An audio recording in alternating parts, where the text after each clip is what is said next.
Welcome everyone to the HSP Exchange. I was going to start us sooner, but that song is my absolute jam, so I was very much enjoying the music. I'm so excited to have you all here with us tonight at our last HSP Exchange of 2023.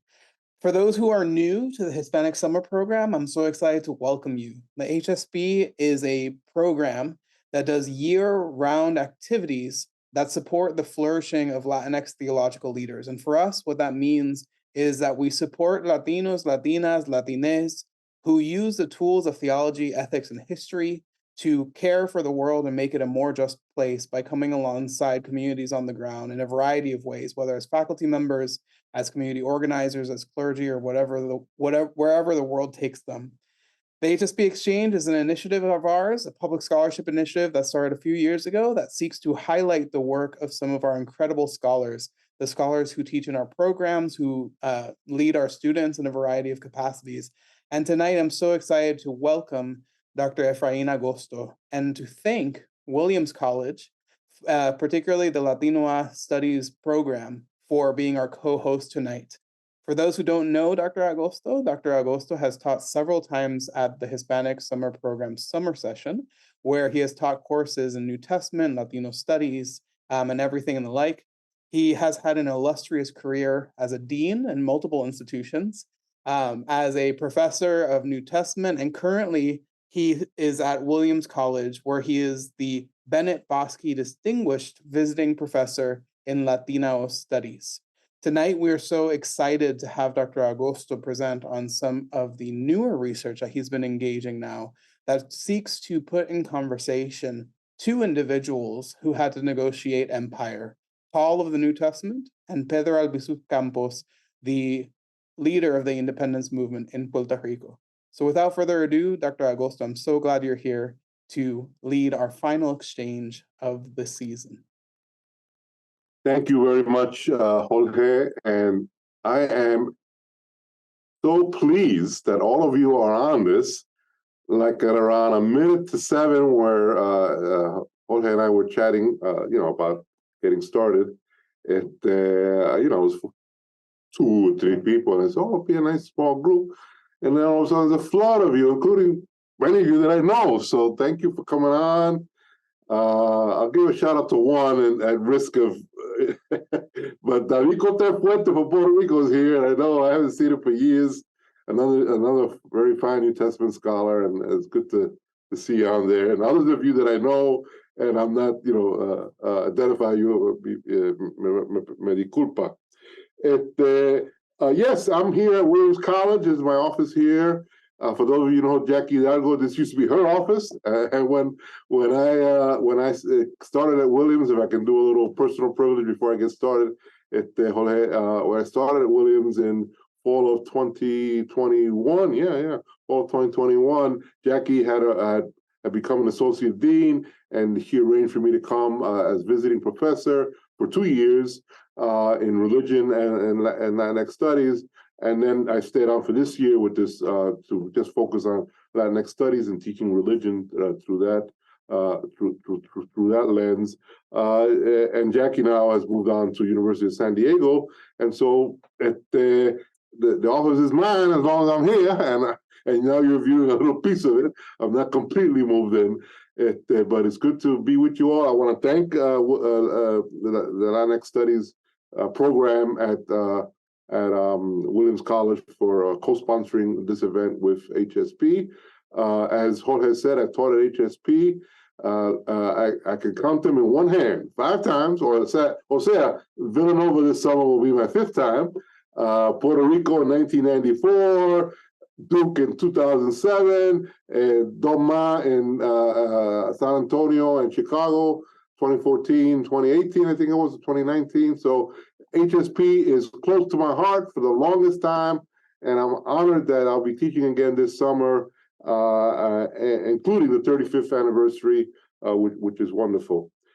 So, on this topic that I've approached, it's a slice of what we'll be talking about this summer in approaching the Apostle Paul, reading Paul Latinamente on issues of empire and Latinidad, I forget the exact title. It's there somewhere, but I'm a Pauline scholar. I've been trained as a historical critical reader of Paul's letters, but thankfully, thanks to many good scholars who've encouraged us to look beyond just the first century and think in terms of dialogue with the 21st century, the 20th century, 21st century, and our cultures, our realities.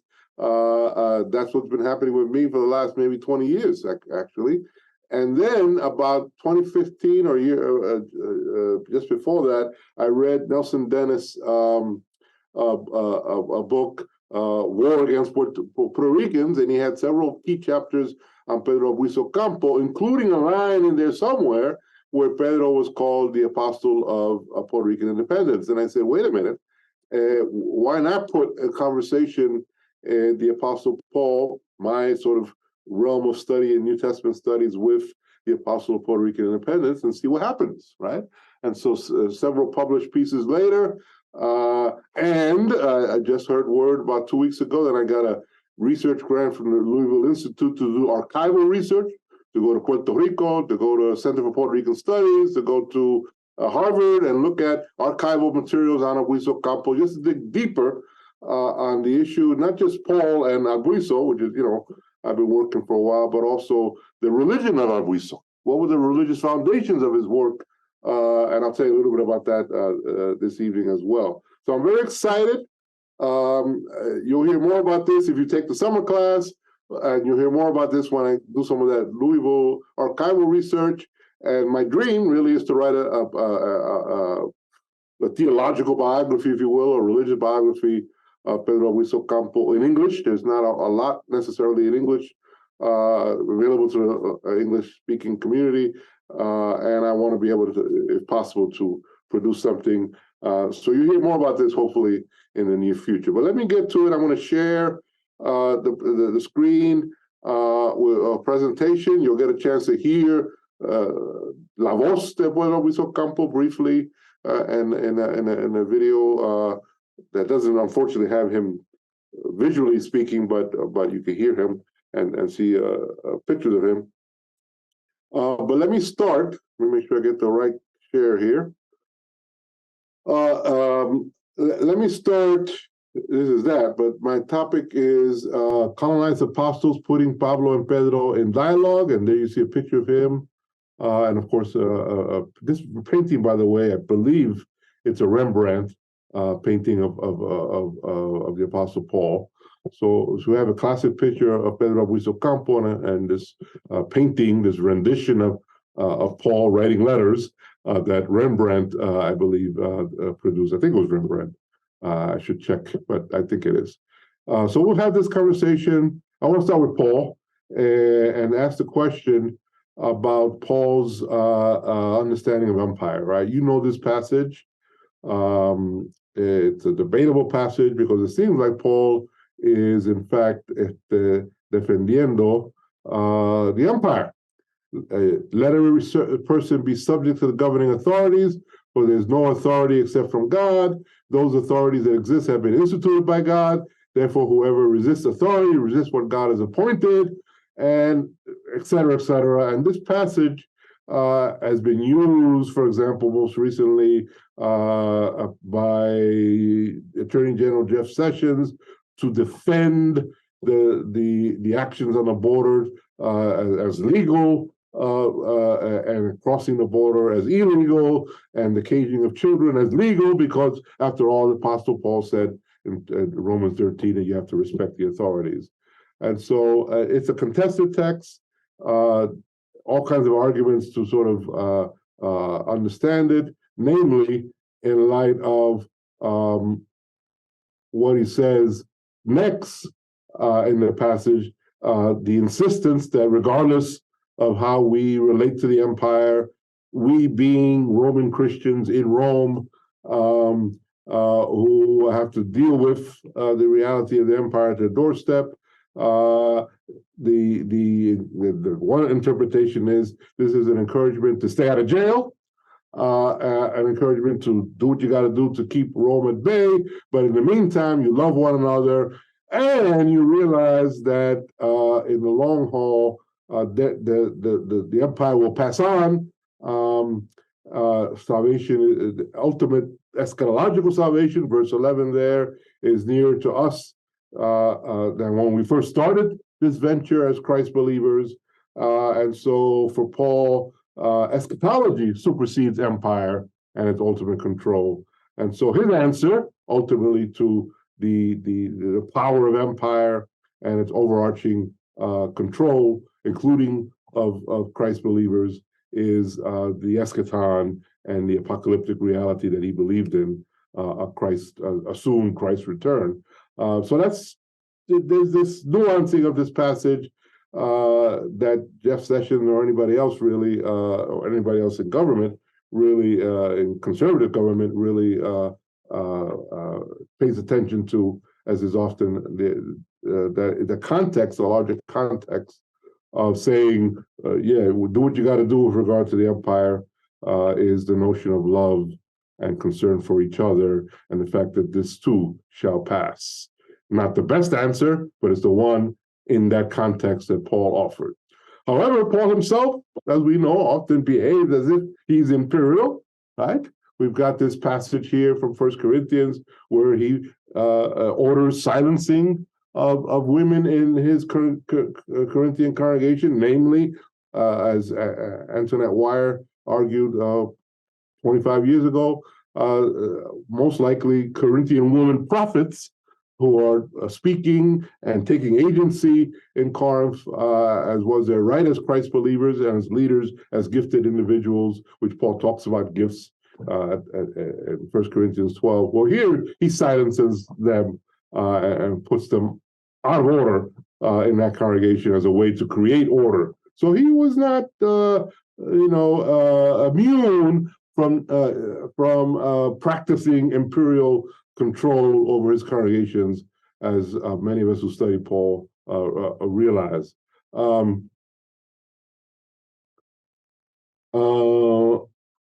Let me get this in the right direction. Paul did have a different perspective on Roman citizenship.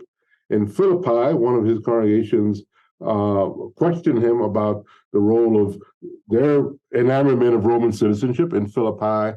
And Paul suggests, well, our citizenship, politumia, is in heaven.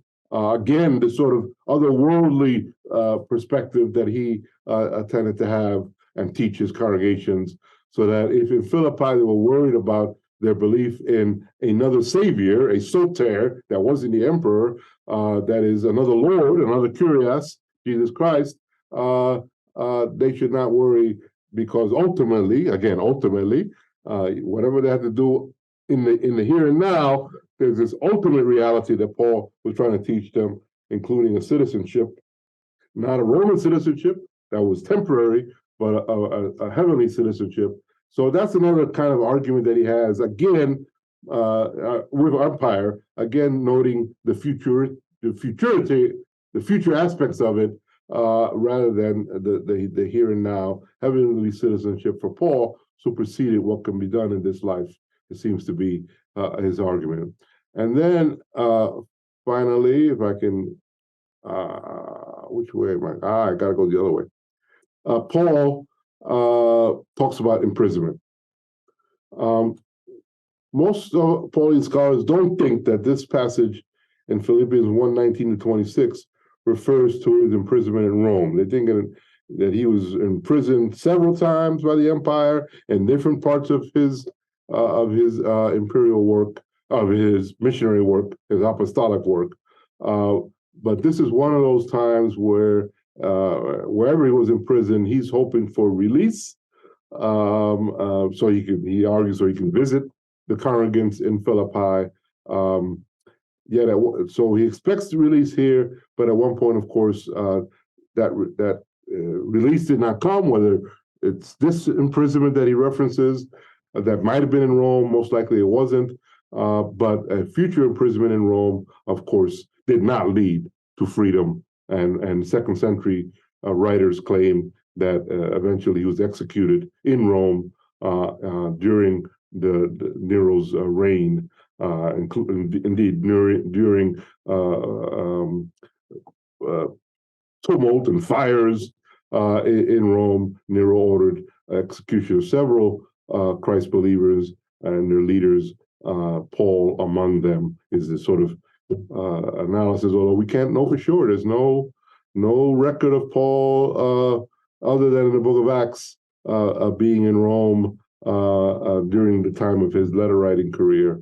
But that is the tradition that developed about him. He's finally, and notice that in the book of Acts,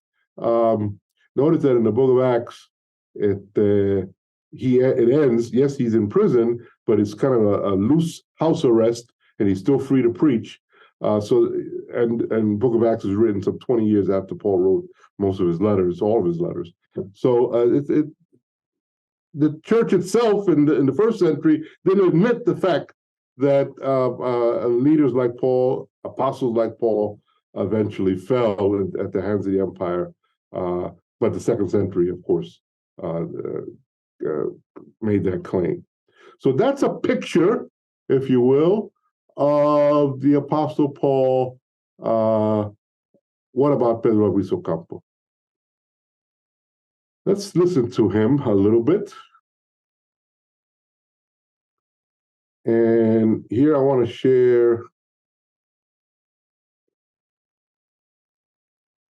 Let me do this right.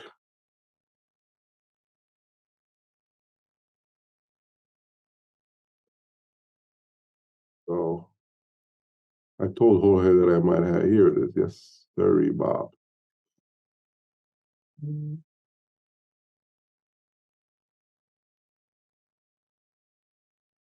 Los hermanos, a la generación toca recoger la ceniza de sus mayores.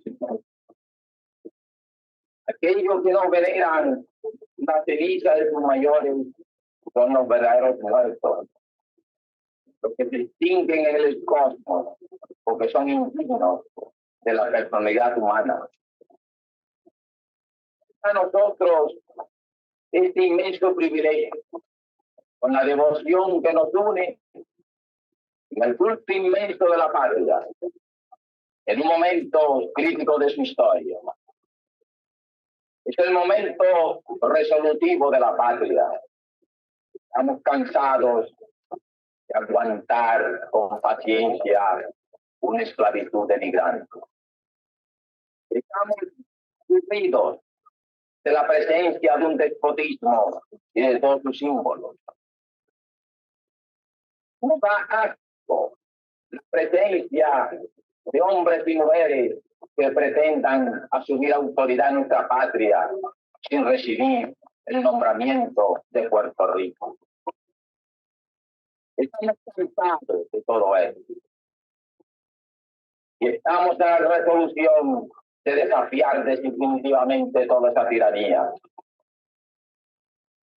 Y tenemos toda esta niñez llena de gloria, toda esta juventud llena de valor, todas estas damas llenas de belleza y que llevan en sus entrañas toda la grandeza de nuestra patria. Y venimos nosotros con la generosidad en los actos sublimes de heroísmo y de sacrificio que han de consagrar la independencia de Puerto Rico.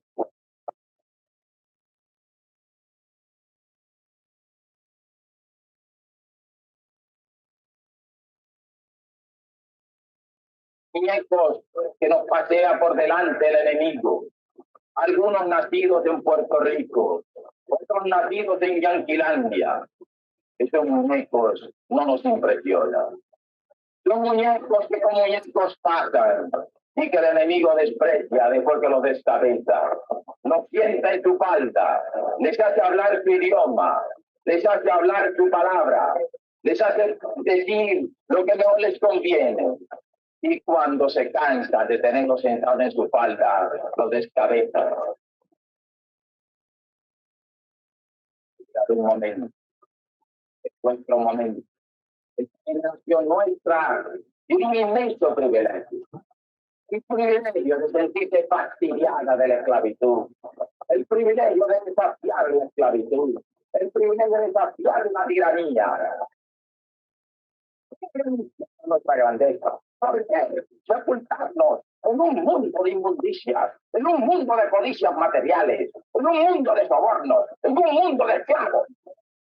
Se levanta ese pueblo, la grandeza que le llamó el padre la patria.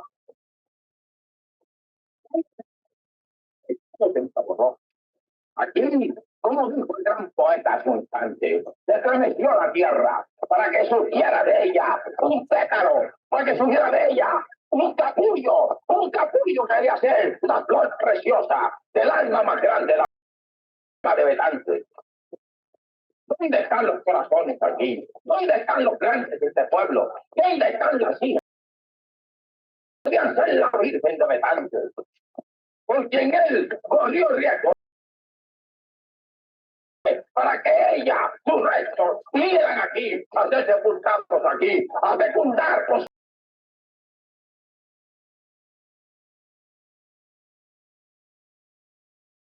una gran mujer nacida en nuestra patria.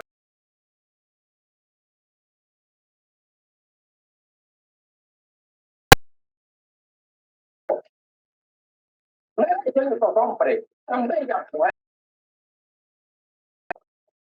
El amor nos exige algo más que la complacencia, que la gentileza, que la generosidad de un dote o la generosidad de un regalo. El amor exigirá la vida entera. Y la vida entera nos lleva a respetar la dignidad de una mujer, la dignidad de una madre, la dignidad de sus hijos, la dignidad de toda su posteridad. Levantaos, hombres de Cabo Rojo. Levantaos, puertorriqueños. Levantaos, mujeres de Puerto Rico. Rechazar el cortejo de los cobardes. Rechazar el cortejo de los traidores de la patria. Los que no aman la patria son indignos de la mirada dulce de una gran mujer nacida en la tierra. Los que no aman la patria son indignos de la mirada dulce de una gran mujer nacida en la tierra. La patria son indignos de la mirada dulce de una gran mujer nacida en la tierra. Did I stop it? I'm trying to stop it.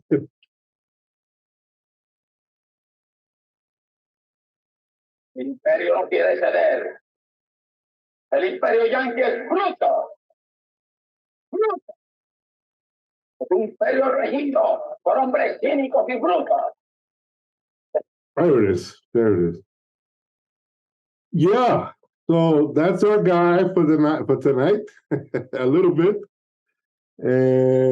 So I think part of the issue that we could discuss, first of all, strong rhetoric, anti-Yankee, anti-imperialist posture. Certainly, there were some gender issues there, and the way he addressed the women in the audience. But he's speaking to this large audience in Cabo Rojo in April 1950. I'm going to give you a biographical overview of Abuso Campo in terms of how we got to that moment, because by October 1950, there's an insurgence against the United States, which is immediately crushed in a matter of days. And how he got there is worth understanding a little bit. And tonight we only understand a tiny bit of that. So let me go back to sharing. Oh, I do want to share some pictures and say something about them before I go back to the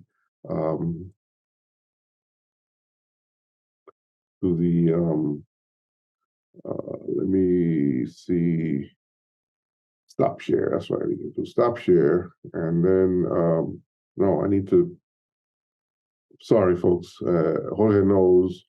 I probably should have sent you the presentation and all that so you could manage it for me. But there is some pictures here I want to show you. I just got to know how to get out of this. Just take it off full screen there. Which is escape. Let me hit escape. Yes, escape. No, I'm sorry, folks. Don't hit that full screen at the thing. Should be on the bottom right. They should be able to remove it.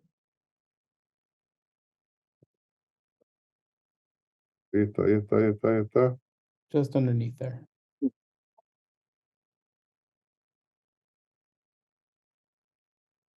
Two more. One more. Of course, it's right there, very obvious. I'm sorry, y'all. My students here know about this. All right, so this is from the Harvard archives. Pictures of Albuizo. You know, he went to Harvard in he graduated from college in 1960, and then he went to law school. And here he is with the Cosmopolitan Club in 1916, which is one of the groups he belonged to at Harvard.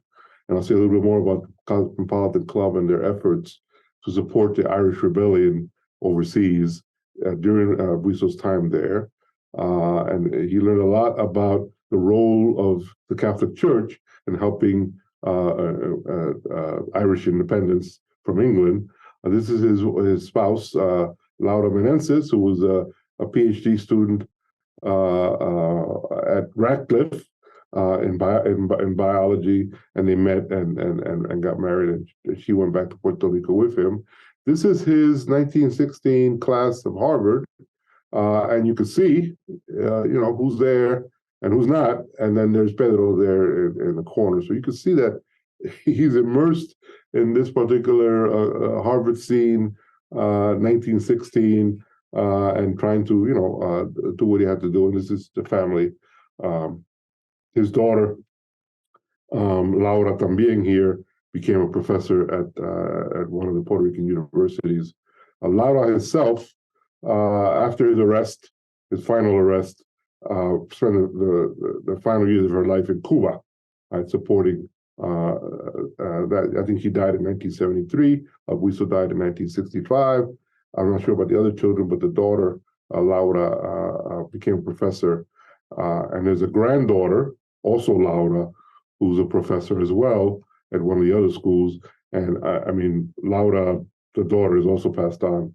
But Laura, the granddaughter, is a professor and wrote a book about La Espiritualidad del Buiso that I've read. And it's more of a reflective of kind of piece. And this is Buiso during being carted off to Atlanta after his first arrest in 1937. So you see a little bit of some of the pictures that we have archived about Pedro Buiso Campo. And returning to my presentation, and I'll try to move through this quickly. Born in 1891 in Ponce, Puerto Rico, his mother was the daughter of formerly enslaved Black Puerto Ricans.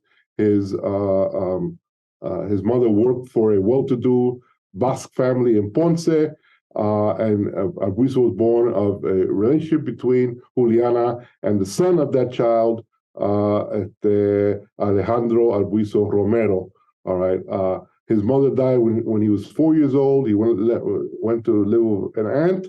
His father, Alejandro Albuiso, did not recognize him as his son and sign him up as his son until he was off to college later in life. So interesting dynamics there.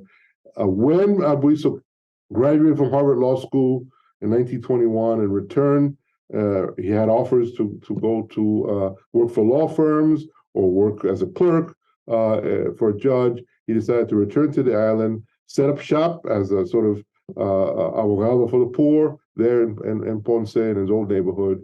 But then he joined the Nationalist Party in 1924 and began to travel on their behalf, including to all over Latin America, which is where he was called El Apóstol de la Independencia de Puerto Rico. Newspaper accounts referred to him that way because he wanted to promote Puerto Rican independence on behalf of the Nationalist Party. And from about 1927 to 1930, he did a lot of traveling, más o menos, to Latin America. And when he came back, he was named, around 1930, the president of the party. We don't have a lot of writing other than by Buiso himself, other than opinion pieces, speeches, of course, and many of these show up in newspapers during his most prolific period of time before his first arrest, in 1924, 1936. So I like to say that Pablo wrote letters, Pedro wrote newspaper articles. They're collected in this several volumes, one of them being Escritos de Pedro Albizu Campo, 2007. So you can read his articles, his opinion pieces, his reflections on why independence was necessary. In 1934, on behalf of the Nationalist Party, he led a labor strike on behalf of the sugarcane workers, as you know, the sugar companies from the U.S. took control of the sugarcane industry in Puerto Rico, for purposes of economic gain. Albizu worked very hard to secure them a better salary. It wasn't much, but it was something, and enough, all right, to call attention to him by the U.S. and insular forces. Who is this man who's pushing strikes against our companies? And so he became somebody to keep an eye on. And in 1936, during a peaceful protest at the University of Puerto Rico, it turned violent, and insular police, killed some protesters. There was retaliation against that, and indeed, the Puerto Rican police chief, who was a U.S. military man, E.F. Riggs, was assassinated by a couple of young nationalists who were arrested and killed in prison, under police watch without any due process. So it's a volatile, not to mention 1937 and Massacre de Ponce. By that time, I think Albizu was already had gone. They were arrested and charged with sedition. They had a trial made up mostly of Puerto Ricanos. This is 1936, 1937. He was acquitted the first time around. The trial was called back with less Puerto Ricans on it. And the 7 of them, Albizu and his colleagues from the party, were convicted and sent off to federal prison with 10-year sentences. And so Paul himself, of course, as we know, was, like I said earlier, arrested, including apparently a final arrest in Rome. Albizu spent from 1937 to 1943 in the Atlanta Federal Prison. There's a little book, I think I mentioned in the next slide. I mean, go there. A little book. No, that does. I say something else here. But there's a little book of the efforts by the ACLU to try to get Albizu and his colleagues out of prison during the Atlanta federal imprisonment. And I'll say a little bit more about that in a moment. I just want to say that one of the influences on Pedro Albizu Campo was his the religious piece. And I encourage you to, if you could look up Anthony Stevens Arroyo, Anthony de Jesus, who teaches at St. John's University. Stevens Arroyo taught at Brooklyn College, is now retired. They wrote key essays in trying to understand Albizu's presence during the years in Boston and Cambridge, while he was at Harvard, and the influences, including religious influences.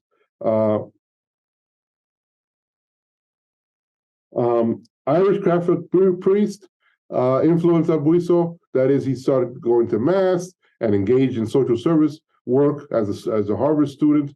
And then the issue of Irish rebellion and freedom from England came to the fore, and that's where you saw the Cosmopolitan Club, which eventually Albizu was the president of, bring speakers from Ireland, and apparently that's there was a lot of influence where Albizu was able to reconnect to his Puerto Rican Catholic roots and see a rationale, including religious language, for to use and defend Puerto Rican independence religiously. And so I write about this in a piece that I'll share with you in a moment. One of the debates is what kind of Catholicism did Albizu adhere to, and it seems that he was rather devout and conservative in his views, except when in 1948 in a Dia de la Raza speech, he denounced the opening of la Universidad Católica with English-only courses, with American flag all over the place.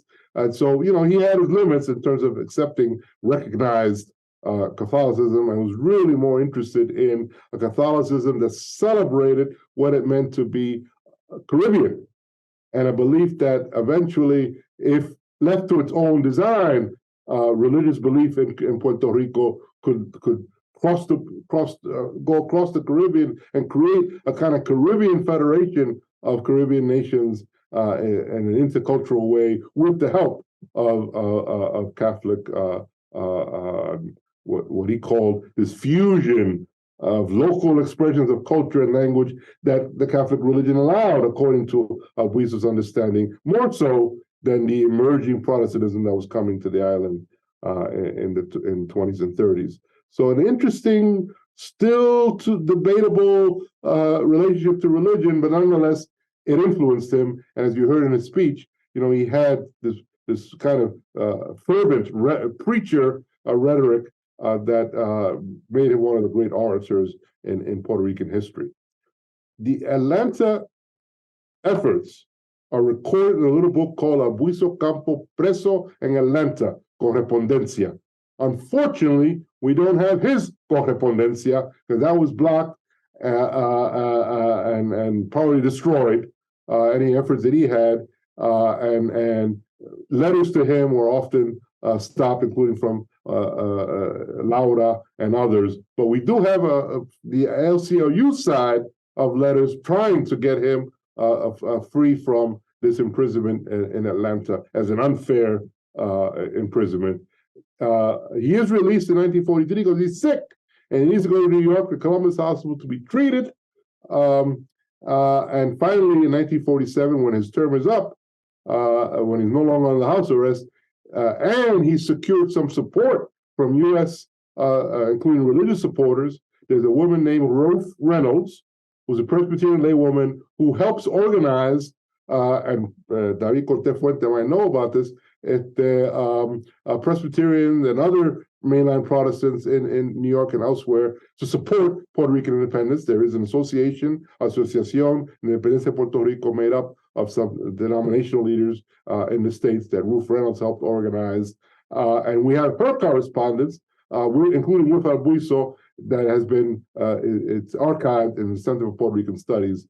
So we do have some materials that help us understand this period in Abuiso's life after his release from Atlanta. He traveled back to Puerto Rico finally in 1947, and for 3 years, he makes speeches all over the island, right?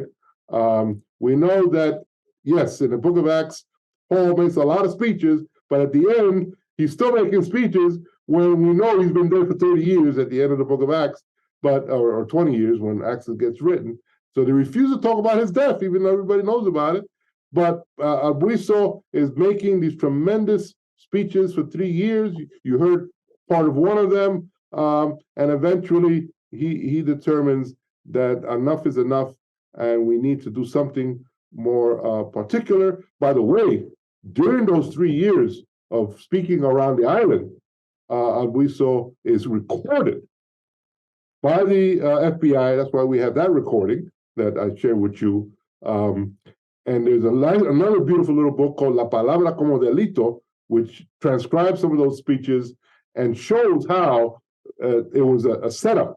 He's being set up for eventual arrest again, given that he is not afraid, as you heard in that small piece, to call for independence from the U.S., whatever it takes. So in fact, in a few months after that speech you heard a part of, in September 1950, he denounces the Commonwealth status that has been developed by Muñoz Marín and others, which eventually is approved in 1952, but it's already in the works. It's already being distributed, already being thought about. Abuiso denounces that and calls for a revolutionary action, which does take place at the end of October. Groups of nationalists in places like Utuado, Jayuya lead the charge with weapons in the all. They attack the governor's mansion. There's even an effort to attack the Blair House of where President Truman is staying during a White House renovation. Utuado is bombed by U.S. insular forces. Remember, Puerto Ricans are citizens. This is the only time in recorded history that the U.S. forces bomb U.S. citizens. It happened in October 1950, end of October, beginning of November And there are obviously several deaths and arrests, including Aguiso, who all this time has been in his home in San Juan. He's sentenced to 80 years as a result of that insurrection in 1950. He gets sick. Muñoz Marín pardons him, but then with the attack on Congress, which he probably did not order, Lolita Lebrón and others, entered Congress with weapons and shot in the air, but there were some wounded congressmen, and so they were arrested, and Aguiso is rearrested and stays in prison even though he's sick for a lot of that time until December 1964, when Muñoz Marín again pardons him, and he dies a few months later in April 1965. By the way, in 56, he had a stroke and probably did not speak much thereafter. So his voice was silenced, as often happens with apostles. So the arrest of Pedro Aguiso Campo in November 1950, is that the end of possible independence in Puerto Rico? Obviously, it becomes a major debate for the next whatever number of decades. And of course, the popularity of independence has suffered over the years, and the debate between statehood and Commonwealth status continues. So it's a sad story. We could talk about it. I'm going to finish now just saying in the book that was published by this past spring by Young Suk Kim, I have an essay about Aguiso, and I summarize, but I won't read the excerpts to you, 3 lessons that I've had among the many about more broadly defining apostleship beyond the sort of hierarchical view. One that talks about people on the road to promote a message, like Paul, like Aguiso. I always remember a conversation I had with my dentist, a fellow Puerto Rican, who asked me, but wasn't Aguiso a terrorist, and wasn't Paul a saint? And so I said to him, well, both were apostles in one form or another. So let's understand the nature of apostleship as this sort of a traveling ambassador for a particular cause, and certainly Aguiso and Paul were that. Empires invariably are brutal. They displace, they disorient, they destroy, whether Rome, whether Europe colonizing colonizing the Americas, whether and the Caribbean, whether the U.S. Taking over Mexican territory, taking over the islands in Puerto Rico and Cuba, and of course, U.S. presence on the border today in a militarized zone. All of this is debatable. All of this you can, sort of talk about the nature of empire, the nature of the U.S. as empire. But by definition, empire is controlling, and it displaces, and it often destroys the peoples who are impacted by it. And so, however we think about Paul, and the fact that he had a futuristic role with his apostolic role, he confronted empire and actually, most likely, died at the hands of empire, and so did eventually Pedro Aguiso Campo. But there's another kind of idea and lesson I've learned, and I'll conclude with this, is the lesson of hermeneutics. Putting apostles in conversation across centuries is, whether apostles or other kinds of categories of religious leaders, in conversation with religious leaders of the first century, is invariably what New Testament scholars or biblical scholars or theologians must do. We cannot hide from who we are or what we do in this day and age, because we're taught to be historical, critical scholars who just stay in the past and let the theologians deal with the present. I think that the lessons of the past need to be in conversation with the present, and in fact, the present, including the present of someone like Pedro Aguiso Campo, can help us understand, I argue, the apostleship of the past, including that of Paul. So that's a hermeneutical turn that I've taken and that I'm convinced is necessary. Thank you for listening. I look forward engaging with you in conversation about these pieces. Thank you, Ole. Thank you so much, Prof. I really appreciate you joining us and blessing us with such wisdom. So as folks are jotting down their questions, you can go ahead and you have two options. You can either use the raise your hand feature and we'll spotlight you alongside Dr. Agosto to share your question, or you can share the question or comment in the chat and I'll be happy to read it out.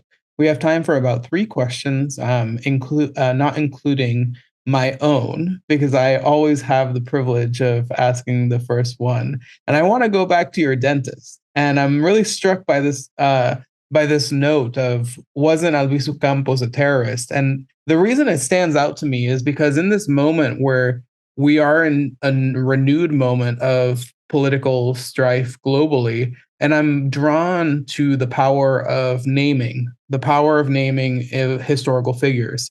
And that labeling of either labeling as a terrorist or an apostle has political power for how we conceive of social movements today. So I'm wondering if you could speak more. I also am recognizing that I'm connected to more of the lefty Puerto Ricans, so I was really thrown off by that. But I'm wondering if you could share a little bit more about the political power today of naming Albizu Campo an apostle. Well, it's always hard to respond to your dentist when he makes a statement like that, as he has this, you're in a chair, he's got instruments in his hands and whatnot. But I should name him, but Ocar Gonzalez is a terrific dentist, by the way. But anyway, he just was blown away that this old Pentecostal, he knows of my religious background, this old Pentecostal would be exploring Pedro Albizu Campo, whom he understood as somebody who was arrested and put in jail for insurrection and all of that. How could you possibly relate him to St. Paul, right? And that was his. And so I tried to be gentle and tell him St. Paul became saint later on. He was known as an apostle, as a traveling missionary. We have to sort of demystify those terms. You're right. They had political power, and I tried to, with my dear dentist, demystify the terms and just suggest, listen, let's think in terms of small a, not big A. Let's think in terms of saint being an appellation later on, and think in terms of this sort of traveling missionaries and the sense of so let's demystify a bit, was what I was telling him. And he said, oh, okay, Dr. Agosto, so yeah, I was taken aback as well, right? Because he doesn't know anything about Pedro Albizu Campo other than what he thinks he knows. And so, and that's the problem, no? People think they know. And so that's what drove me to sort of dig deeper and try to understand a little bit more. And I know the people in this call that probably knows some things as well. So, it took me aback, and I handled it carefully, given the instruments that he had in his hand. Well, no, he's a great guy. But yes, absolutely, words matter, and terms like that, apostle, terrorist, they all have these political power, and the sent one, the traveling missionary. Apostle, right? The Greek word for missionary has taken on all this power and meaning that I try to demystify a bit. Thank you. I'm going to invite Rosa to ask their question if you want to take yourself off mute.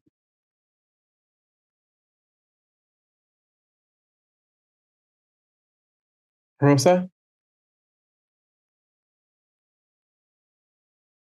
Okay. We'll invite other questions if anyone wants to jump in. I see that there's one here in the chat that says, from Larry Figueroa, says, thank you, Dr. Agosto. What insights about Paul's relationship to the Roman Empire can we glean from Campos's relationship to the United States Empire? In other words, how has studying Campos impacted the way you interpret Paul?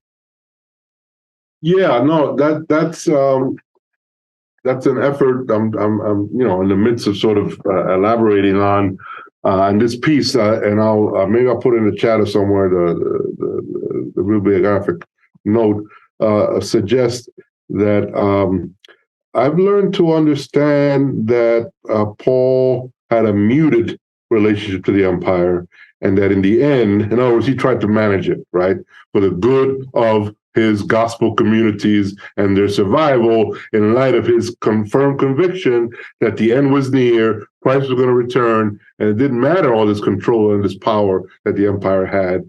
But in the end, the empire had the last word for him, right? I mean, it neutralized him, it arrested him and others in the movement, and in fact, they disappeared from the scene. So the empire did have a final word on as much as Paul expected that not to be the case, right? He expected. There's some passage that he uses the word that 1 Thessalonians 4. He says, "Those who've died will rise. Don't worry about it, Thessalonians. Those who've died in the faith will rise again." And then when Christ returns, they will rise from the dead. And those of us who remain, so he expected to be, either rhetorically or, in his head, he expected to be around when Christ returned because he expected it to happen soon. And then, and so who cares about the empire? Yeah, we suffer, but hold on, because Christ is the ultimate king and the reigning king, the returning king, and we'll all be okay as we are lifted up into the heavens. So he had this, at least ideologically, this expectation, and it didn't happen that way, right? He ends up, as we know, he ends up executed, we believe, at the hands of the empire. So I've learned that lesson, that you can have these sort of high expectations for what how far your religion can take you, but if you don't address matters, justice matters, in the here and now, yes, with your faith in tow, or even motivating you because of justice, you might lose your time, right, of being able to effect change. Pablo had a big hope for a soon return, and then that hope, not that there were other ways to carry hope, but his hope in a soon return did not fan out because he ended up as a victim of the empire, and Abuiso did as well, although he fought, tooth and nail for that not to be the case. That's one lesson, Larry. Thank you very much. Appreciate it. I just want to make sure, Rosa, if you want to ask your question, we'll welcome you off mute.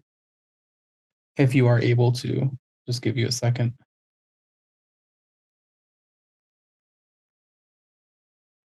So for the sake of time, I want to ask one final question, Dr. Agosto.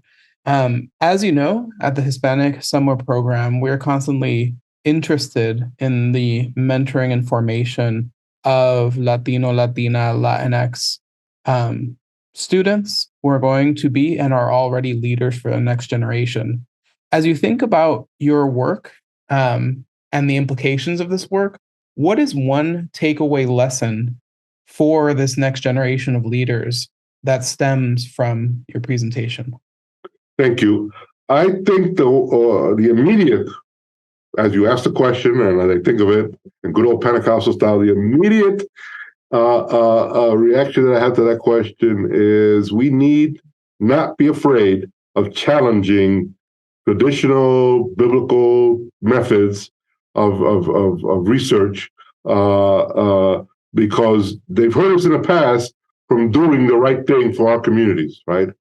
So biblical interpretation is a long, 100 and whatever, well, in terms of the modern era, 200-year-old tradition, and it was mired in a kind of stay with the text in its original context, let others worry about what it means. And then we lost all kinds of opportunity to problematize the text, to challenge the text, to let our own realities be a conversation partner for the text. So I'm calling on any and all seminarians on the call, future doctors who might pursue biblical studies as a field, the field has changed. There's still those holdouts who want to make it a so-called objective science, and even science itself is, pure science is not objective, right? All kinds of decisions have to be made, and I'm pleading for the next generation of seminarians, biblical scholars, theologians, pastors, and religious leaders to problematize the text, challenge the text, and challenge the field, and expand the hermeneutical approaches, the interpretive approaches to these texts. And that's what I'm trying to do with this Abriso work, because it just gave me another conversation partner for understanding Paul, I think we need to do that. I recently, at the AARSPL meeting in San Antonio, was part of a book review session of a wonderful work called, now I'm going to get it wrong, but the book, Love Seacrest wrote a book called Race and Reason, and she explores the practice of associative hermeneutics, of associative reasoning, of putting things that normally wouldn't be in conversation with each other, in this case with biblical studies, in conversation with each other, right? And so womanist hermeneutics puts in conversation Black woman's experience with the ancient biblical text. And that's the kind of conversations we need to have as students and scholars, not afraid of us and who we are, what we bring to the text as a conversation partner, a legitimate conversation partner, and not an afterthought. I hope you see my passion about that. Thank you so much, Profe, and thank you so much for being our speaker tonight at the Hispanic Summer Program, HSP Exchange. Thank you for your time. Thank you for being with us. So, thank you. Before we close out, I have the distinct privilege always of sharing a little bit more about the HSP and what we do. So the HSP is in a very exciting moment because this coming year, we're going to celebrate our 35th anniversary. This organization has been around since 1989, and this coming summer, we get the opportunity to celebrate what those 35 years brings. And one of the things that we want to celebrate is the ways that our Latina leaders have been thought partners and thought leaders in theological education and beyond. So I want to invite those of you who are able to check out a new initiative that we're seeking to launch and we're currently fundraising for, called La Colectiva Theological Latina. Our goal is to raise money so that we can gather 15 Latinas who are either professors, clergy, or community organizers in some way, shape, or form at various stages of their career. 5 will be from their early stages, the first 5 years. 5 will be years 6 through 12 of their career, and 5 will be years 12 on. And what we're going to do is bring them together to write new materials on what leadership looks like from a distinctly Latina perspective, materials that can be used in classrooms, materials that can be used in community organizing events, in church groups, whatever a case may be. So I want to invite you today, if you are able to, partner with the HSP by giving us a small donation towards our HSP Anniversary Fund. $25 goes a long way in making this work possible. 40% of everything we raise will go directly towards the programming and sponsoring of La Colectiva Theological Latina, and 60% will go towards building our endowment so that the infrastructure needed to make this programming possible can be funded alongside this incredible work to highlight the scholarship, the work, and contributions of our Latina leaders. So if you're able to, I invite you to donate. The link is there in the chat. And if you aren't able to today, I hope that you'll be able to partner with us in other ways, where applications are currently open for all sorts of programs, including our summer session, our discernment workshop, our Through Hispanic Eyes program. And in February, we will have our next HSP Exchange with Dr. Cristian de la Rosa. So join us at www.hispanicsummerprogram.org and check out the cool work we're doing. One more time, I want to thank Dr. Efraín Agosto, our incredible speaker tonight, for giving us insights not just into the biblical text, but also insights into how we can be better scholars today for the world that needs us to be doing things differently. So thank you again, Dr. Agosto, and thank you once more to Williams College for their generous support in co-hosting this event. So, thank you, Dole. I hope you all have a wonderful night, and I hope that you'll be able to join us in one of our programs. And if not, we'll see you in February at the next HSP Exchange. Happy holidays, and I hope you have a wonderful new year.